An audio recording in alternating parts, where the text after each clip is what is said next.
Hello, everyone, and welcome to the Gospel Tech Podcast. My name is Nathan Sutherland, and today we are going to be addressing a question that came in from a listener's family. The question is, do screens rot your brain? It was based off kind of some articles that were read online and some conversations they were seeing over social media, and then it ended up with a conversation they had amongst their family and some relatives from out of town, and they're like, man, I should ask Nathan. So they did, and I'm actually really excited about this because it gets at a really important part of how we have these conversations both just as humans, as digital citizens, as individuals who want to not be reactionary, but actually want to be really intentional in both how we communicate what we believe and how we act on what we believe, and as children of God who love God with all our hearts, souls, and minds, and who want to do what His Word says and live that out in our lives. So it's a really cool question. I'm really excited to get into it. So with no further ado, let's get this conversation started. Welcome to the Gospel Tech Podcast, a resource for parents who are feeling outpaced and overwhelmed as they raise children in a tech world. As an educator, parent, and tech user, I want to equip parents with the tools, resources, and confidence they need to raise kids who love God and use tech.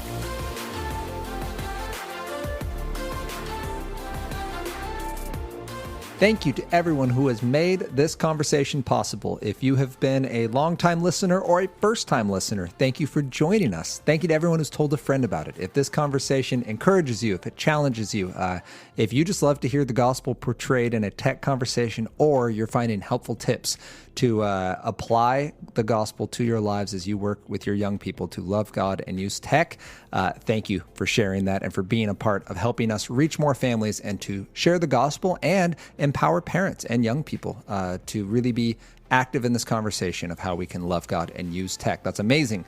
Finally, thank you to everyone who's using our online workshop. If you go to gospeltechworkshop.com or just gospeltech.net, you go under resources, you'll find it in there too.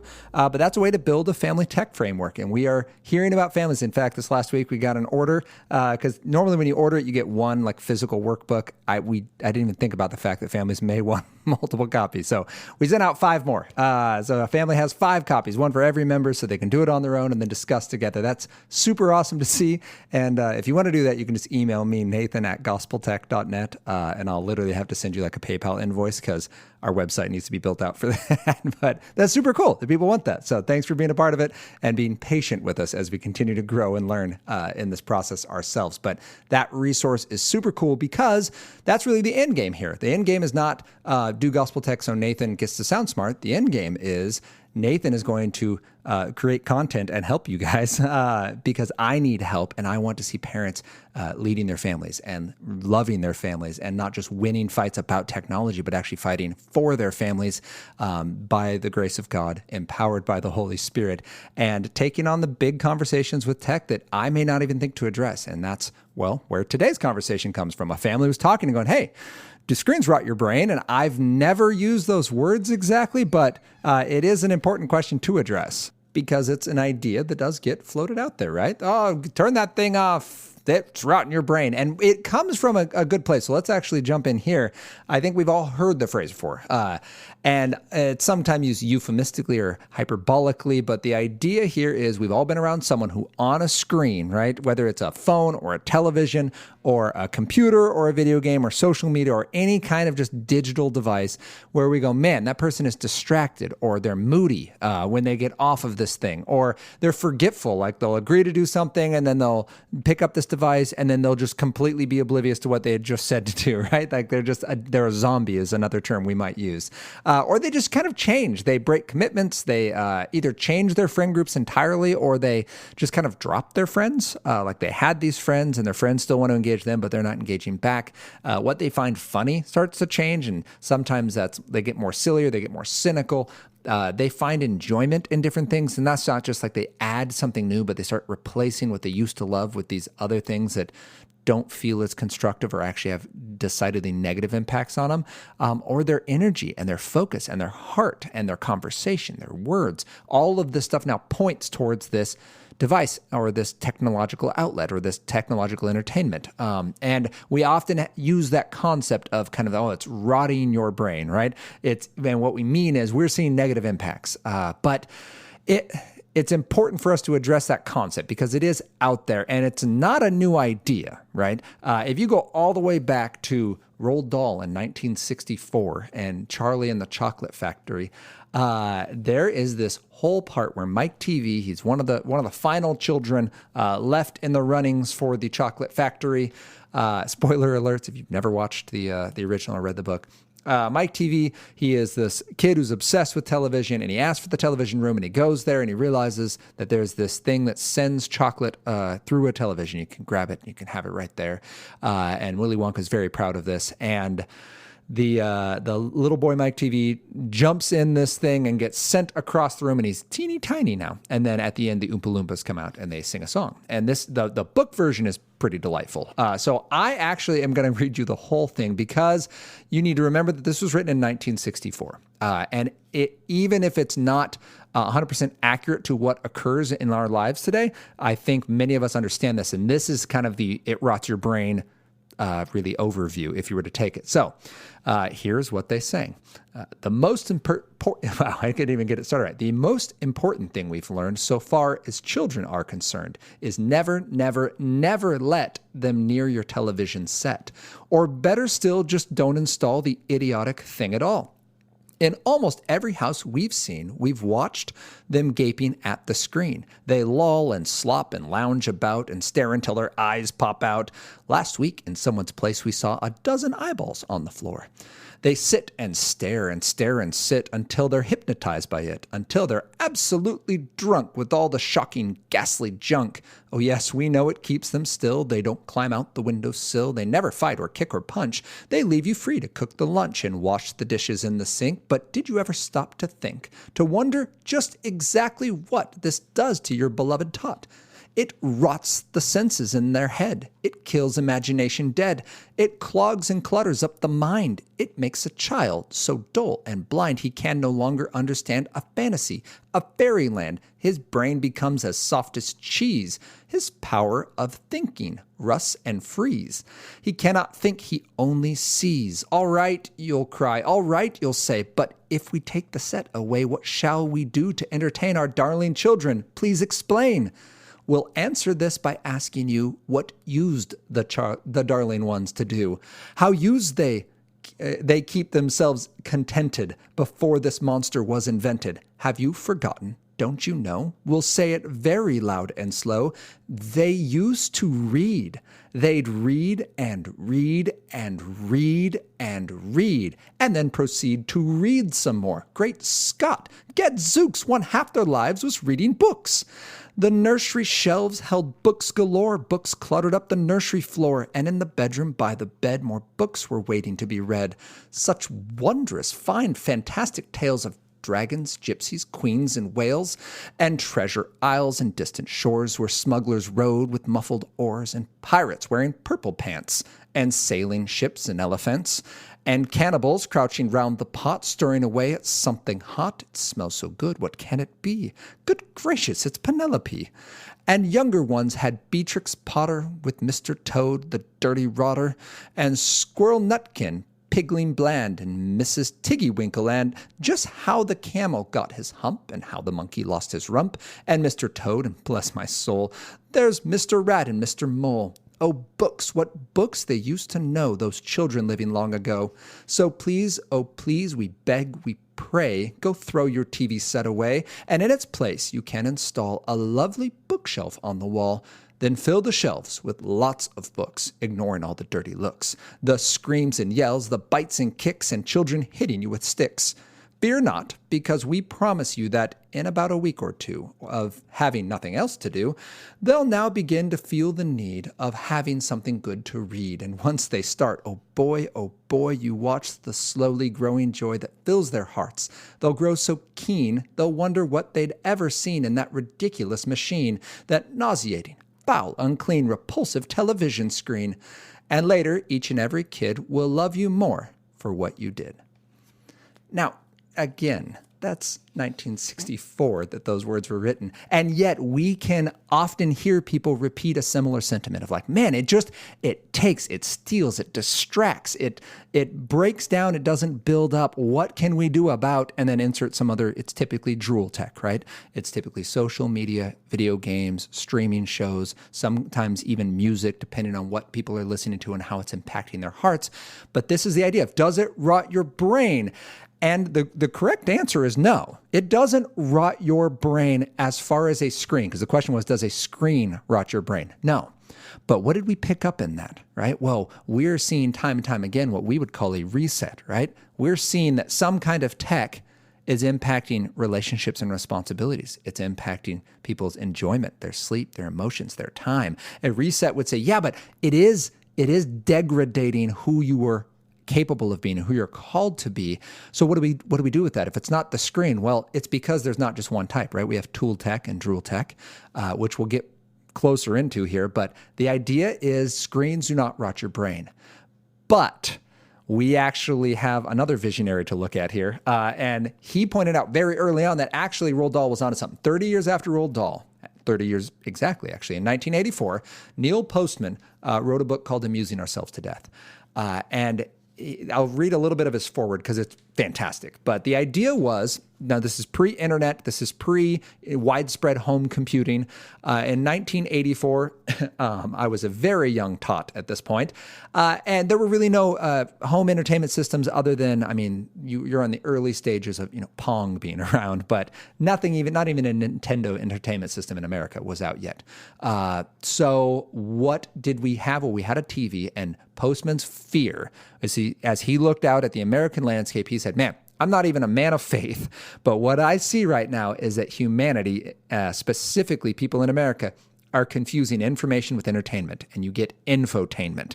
And as soon as you start selling news, you have an issue because you no longer have people being informed. You have them being fed. You have them being distracted, and now it's more profitable to keep that going. And his conversation is this. He references George Orwell, and oh my goodness, I'm forgetting Huxley's first name, but it'll come to me. But the idea is George Orwell wrote 1984, where the government takes over with Big Brother and is always watching, is manipulating, the people with their top-down rules. And Huxley's argument in Brave New World was, no, actually, you're going to give up freely these things because you have these pleasures. So he says this: what Orwell feared were those who would ban books. What Huxley feared was that there would be no reason to ban a book, for there would be no one who wanted to read one. Orwell feared those who would deprive us of information. Huxley feared those who would give us so much that we would be reduced to passivity and egoism. Orwell feared that the truth would be concealed from us. Huxley feared the truth would be drowned in a sea of irrelevance. Orwell feared that we would become a captive culture. Huxley feared that we would become a trivial culture, preoccupied with some equivalent of the feelies, the orgy-porgy, and the centrifugal bumble puppy. Word was hard for me to get out. As Huxley remarked in The Brave New World Revisited, the civil libertarians and the rationalists who are ever on the alert to oppose tyranny failed to take into account man's almost infinite appetite for distraction. In 1984, Huxley added, people are controlled by inflicting pain. In Brave New World, they are controlled by inflicting pleasure. In short, Orwell feared that that hate will ruin us. Huxley feared that what we love will ruin us. This book is about the possibility that Huxley, not Orwell, was right. And I think that is a beautiful spot for us to begin really looking at this idea of, does tech rot our brain? Because we oftentimes look at it with such an attitude of fear of going, okay, well, where's all the bad stuff? Now I'm going to go find the bad stuff and I'm going to get rid of it. And once we've got rid of it, like, why do we still have issues, right? Like we're not looking at anything morally wrong. We're not, out there blowing our money and gambling or getting high or having sex or murdering people, right? Like we're doing fine things with this. We're connecting with our friends. We're enjoying time with our family. We're getting our jobs done. Like, what could possibly be bad? Why are we seeing these negative impacts in our lives? Why do we have this question of, is tech rotting our brain? Why do we have such a hard time delineating the type of tech we're using? And the answer is because Neil Postman was effectively a technological prophet, and he was calling out what he saw well before he ever saw it in its trillion state, right? When you have 4 different trillion-dollar companies in this planet, you have Amazon, you have Google, you have Facebook, and you have Microsoft. And these companies are creating content at a rate that is being driven by us. They're not forcing us. In fact, we know that companies like Google are collecting more data than our government collects on us, and we're giving it freely thanks to user agreements in our devices, right? And yet, we want it. We want the convenience of these devices, and we're more than happy to give up that information because we don't see why it would matter. Now, we saw it matter when a whistleblower at the NSA said, hey, they're listening to your phone calls. But when your Amazon Echo does that, you don't care, right? Because it's so convenient, right? When my phone does that and it's being used for advertising, I don't care because it's so useful and it helps me find things I want. Why would I ever not want that? It's beneficial. I see all the good that it's doing, right? And this is the argument of, all right, like if that can be done, if we're actually giving away more than we'd be okay giving to someone by force, we're giving it up freely, what else are we giving up, right? And that is the point where we come into this conversation. Because screens don't rot our brains. That's the first thing, but we have tool and drool tech. And when we look at those two, tool tech very rarely is our problem. Now, there are certainly some of us where, because it's a tool, we have an unhealthy focus in an area. Maybe it's sport, maybe it's work, maybe it's whatever it might be, right? Some personal endeavor where it's displaced. And that can then show up in our tool tech. And I actually want to stop myself because there's a verse for all this.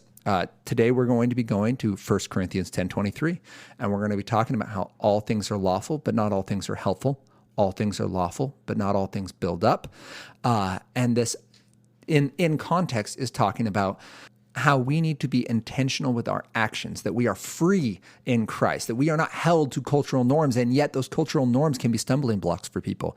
You see this repeated in other books of the Bible where, for example, women are told to keep their heads covered, and men are told that it's inappropriate to grow long hair. And at another time, Paul says, I become everything to everyone so that I might lead them to Christ. And the idea here is not that everything's okay to do, but there is a moral freedom that occurs, and yet there's still inappropriate things, right? There's certain words we shouldn't use. There's certain things we shouldn't do just because we're going to be an offense to those who are either weaker in conscience. They don't see the freedom in it. And in this specific 1 Corinthians example, it's people eating meat sacrificed to idols. You have Gentiles who have been a part of these horrible pagan practices where there are temple prostitutes and there's all these evil things going on, and they see the meat that was used in that process being sold cheap in the market, and they go, hey, I can't eat that meat. I can't partake of those events anymore. Whereas other people are like, whatever, it's meat, right? And it's inexpensive, and I've got no demons going on here, so this is fine. And Paul's saying, hey, listen, like, we get it, but you can't use your freedom of conscience to cause other people to stumble if they're not free in their conscience. So when we bring that into our tech, we're saying, all right, we're now talking about tech that isn't morally wrong. We're not doing morally, you're not breaking the 10 commandments. You're not being hateful or spiteful or unloving, but is this okay for you, right? Or are you using your freedom as license now? Are you just running with something you want to do rather than realizing that your time is not your own? You've been bought with a price. You now belong to Christ. In church this last Sunday, our pastor, Kyle, had an amazing point where he was talking about this idea of freedom. And he said, hey, listen, like as believers, we don't even have freedom of speech. We obey what the Holy Spirit guides us to speak. As Jesus said, I only say what I hear the Father say. I only do what the Father shows me to do. He modeled for us that we don't have 100% freedom in this relationship. In fact, we know that we're going to do only what God says because that's the best. So take this to our tech. All right, there's two kinds of tech. There's tool and drool. Tool tech helps us build and helps us leverage our ability. It certainly can be distracting and troublesome. So this would be word processing. This would be video editing. This would be Excel spreadsheets, AutoCAD. This might even be making a video game or creating a podcast, right? Those are all, they're creating, you have an output that you have made happen. And it can't go faster than the pace of real life. It's all based on your skill and ability because, well, your brain can only move as fast as your brain can move. Whereas drool tech is consumption focused. It moves faster than real life, and it's designed for engagement. That's where we've talked previously, but the idea behind engagement is that they're trying to get you to spend more time, spend more money, and their goal isn't to provide you anything particularly useful, only things that will get you to show more enjoyment and want more of their product because it makes you more valuable to them. So that's the difference between tool and drool tech. When we get into drool tech, then that is where we see the crazy show up, right? Going back as early as 9-10 years ago, you started seeing things like internet addiction or gaming disorder show up. And there's a lot of controversy about these. There actually are still a lot of people who'd say, hey, well, that's not really an addiction. And it's been pretty well laid out now. The gaming disorder came out in 2018 from the World Health Organization, and they make it pretty clear. This is up to probably 3%. They kind of guess 1 to 3% of gamers deal with this, which in the U.S., with 255 million gamers just inside the U.S., is actually still a large number of people, right? We're talking hundreds of thousands of individuals being impacted by this in the gaming disorder category. We're talking this is a psychiatric condition that is needing to be treated by professionals. It's gravely impacting an individual's potential and ability to function in real life. Basically, they're giving up the things they need to get to the things they want. So it's very much acting like a real addiction at that point, on the same level as pornography and gambling. So no, they're not going to die from it. It's not something like, I don't know, heroin or even alcohol, but it is still very much an addictive behavior. And so when we look at those, we go, all right, so it is a real possibility. What happens when that occurs? Well, the research on this is really cool. I won't go too crazy deep dive, but I'll list one. So Lin and Zhao et al. From 2012 had a paper talking about abnormal white matter integrity in individuals struggling with internet addictive disorder. So IAD was the term that was before they introduced this concept of gaming disorder, and they're still kind of in the prototype conversations of what is addiction actually, what is tech addiction, what does internet addiction actually look like. And so they've come up with this phrase, and they basically said, hey, look, we did functional MRIs, and we have watched brains as they're online. We have watched the way they react when they're engaging certain content.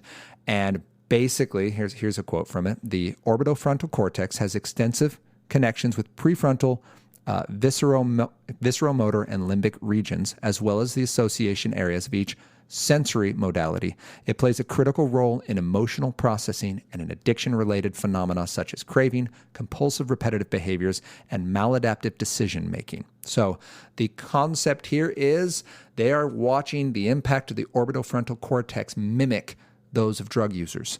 And they're basically saying, hey, like it isn't affecting the whole brain the same way. There are certainly, like if you had to be addicted to something, this would be an addiction that would be easier to get over than some of those more addictive things that could even kill you from trying to quit.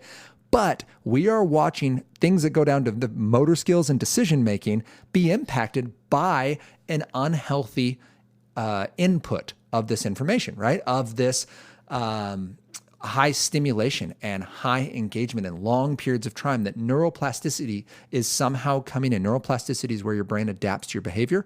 That is now something we are seeing happen. But it's impacting psychology because the idea of behavioralism, that you are your DNA and you're simply a robot that's acting out what's embedded inside of you, is being crushed because we can see, no, but your brain can actually be changed based on your behavior. It works the other way. It's not just your behaviors are changed by your brain. It's actually, we can adapt your brain for good or ill based on the behaviors you choose repeatedly, down to the point where they can work with patients with obsessive compulsive disorder. And they don't just simply fix it, but you can train it, down to the point where individuals who lost their inner ear and no longer can balance, we can actually train your brain to balance in new ways. Super cool. That's The Brain That Changes Itself, if you want to read that. I believe it's last name's Deutsch. I don't remember his first name. But amazing stuff. Like, we're talking very real practical brain adaptations occur.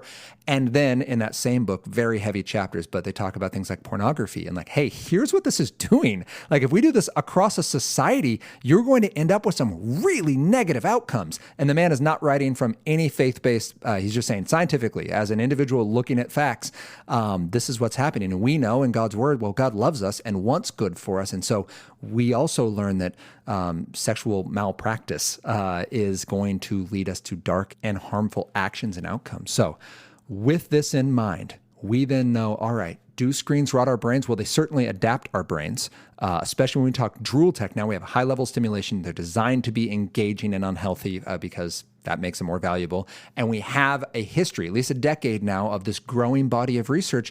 And then we enter into things like this. So abnormal white matter, yes, it impacts the orbital frontal, but what is that actually doing? Well, white matter is the axon networks that happen inside the gray matter. So it's the superhighways for all the information passing back and forth.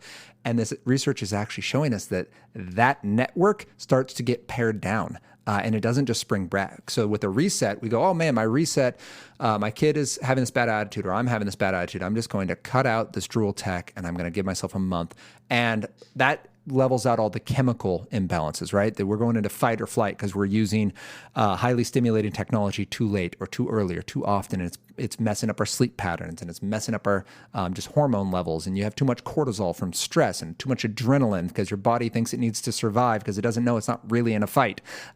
So that's one thing. That'll reset in about a month. But what they're seeing is at too young an age or with too much investment from drool tech specifically, hyper stimulating, designed to be engaging. So we're pumping tons of practice into this. So our brain is adapting to it. They're actually seeing these neural networks. Oh, that's probably the wrong word because that's actually a thing in artificial intelligence research. But they're seeing the axon networks, the white matter in a brain decrease. And it's not just springing back. And we don't know the long-term impact of that because we haven't had this kind of tech for very long. I mean, to have 10 years of research showing it is pretty impressive because it's only been out for 20, 25, maybe 30 if you're talking really early unhealthy drool tech. But it's in the last couple decades we've had a chance. So screens do not rot your brain, but we are seeing some research that's saying it's not rot. Rot is a really specific word. It's not decaying, it's atrophying or something. It is the white matter in your brain is impacted. And then specific parts of your brain, like the orbital frontal, the thing that helps you inhibit actions, is going away. And it is taking some practice to get it back. And so when we talk about, does it rot your brain? No. But that doesn't mean it's all the same. And it doesn't mean that you're crazy. If you're seeing a behavior, and I guess this is what I want to end on. If you're seeing something happen in your own life or in the life of someone you love, and you go, man, that is directly connected with this tech situation, trust your gut on that. Trust your parental spidey sense. Trust the Holy Spirit. If you are feeling personally convicted or you're making up tons of excuses on why this isn't as bad as that other thing, or if you have a family member who's kind of going off the rails, this sort of tech can very much be a part of it. Let's just return to that reset and kind of look at that. If it is impacting your relationships and your responsibilities, right? Let's look at those 4 types of drool tech. If you're gaming, your social media, your shows, and your music, if it's negatively impacting your relationships and responsibilities as you're called to have in Christ, you're called to, husbands, love your wives and give your life up for them. Wives, respect your husbands. Parents, to lead your children in the way they should go. Kids, to love and respect your parents and obey them because that's a commandment with a promise that life will go well for you.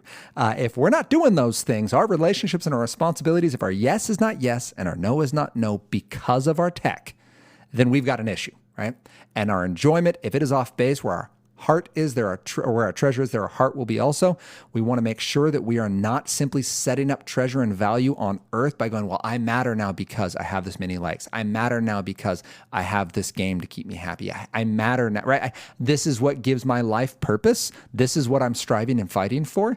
That's a misplaced enjoyment. If our sleep is impacted, sleep is a gift. Okay, it's supposed to be 30% of our life. Many of us aren't getting that because of our tech, because of our anxiety, because of our fears, because of our distractions, because of the things we enjoy. We're going after the good instead of the great, right? We're getting distracted from what is best, and that's affecting our emotions. We're having our high highs, our low lows. We're thinking unhealthy thoughts because of what we're ingesting, either content-wise or the way we're ingesting it. And our time, it's misplaced, and we're forgetting that our time is not our own. That we don't get to add any more time just because we really want to. All right, our days have been set out. The Lord knows the ones we've got, and we are given the opportunity to cast those crowns, to use those gifts we're given and give them back to the Lord, right? We sing worship because the breath in our lungs is not ours. It's His, and we're giving that back, and we're using our words. We act out our worship in love, not because we have to or we're scared about getting smoted, right? But because we love God. We go, man, I love you, Lord, and I want to give the days I have back to you. And we're told that that's also what goes best for us. God is asking worship of us because that's the only individual in all of the universe worth worshiping is God. And He can handle our worship, and we in turn don't have to try to hold it and don't have to try to matter on our own. We can accept His love and matter because He says we matter. So that is where we are in a reset. When we look at our tech use, we go, man, does it rot my brain? No, it doesn't rot. Like, that's a really specific word. But I think we can look at Roald Dahl and go, man, I see what he was onto there.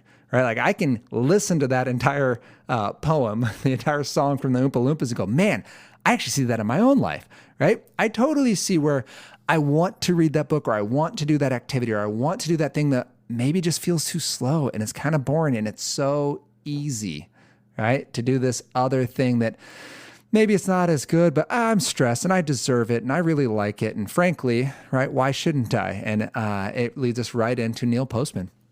And going, yeah, it's not Orwell. It's we don't have to be worried about a world where they're going to come in and stomp us out and take all of our rights. They're gonna do that to a few people, but for most of us, right, we'll just get lulled into sleep by all the shiny and pretty things.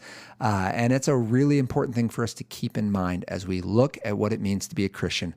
When we read Proverbs 31, and we're reminded that we are to speak up for those who cannot speak for themselves, to defend the defenseless.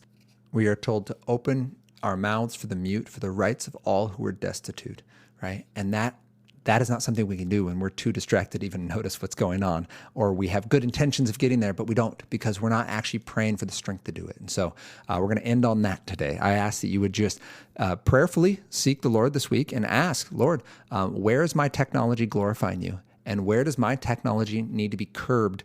Because while I'm free to do it, I may not be glorifying you well in it. And just ask the question, where, Lord? Like, is there anything? And there may not be anything. You might be just getting a holy high five and encouragement that, man, you're doing it all right. And this is helping spread the gospel and helping love others. And this is exactly what we want to see.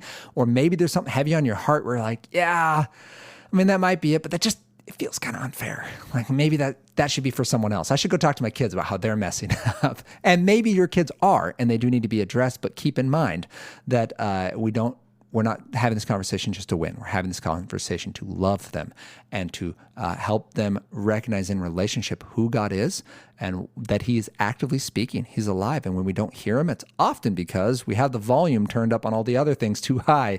And we need to turn all that down so we can hear God speaking in His still, quiet voice. So take some time to pray this week about just what the Lord is asking you with your tech, about how you can be present with your family, and be thinking about that idea that while tech does not rot your brain, there is this very real atrophy aspect of hyperstimulation that we need to be intentional to guard our kids. We need to look at where our tool and drool tech is being used in our family, how much, and how it's impacting our lives. You can do that again using a family tech framework. That's how we build our foundation on the gospel of what tech content, right? How do we set up tech safety? How do we set up tech expectations with our family? That's gospeltech.net under resources, or just gospeltechworkshop.com. We built a resource. It comes with little videos that help you walk through that with your family. There's a workbook, both a PDF and a physical version that you can use for that. There's podcasts on it that we've created, and you can also reach out to us directly. Two ways to do that. On social media, it's at LoveGodUseTech on Instagram and Facebook. That's where we're at. Or you can reach me directly, Nathan at gospeltech.net. Thank you for being part of this conversation. If it helped you, would you consider sharing it with somebody that could be encouraged, challenged, or otherwise helped by it? And would you join us next week as we continue this conversation about how we can love God and use tech?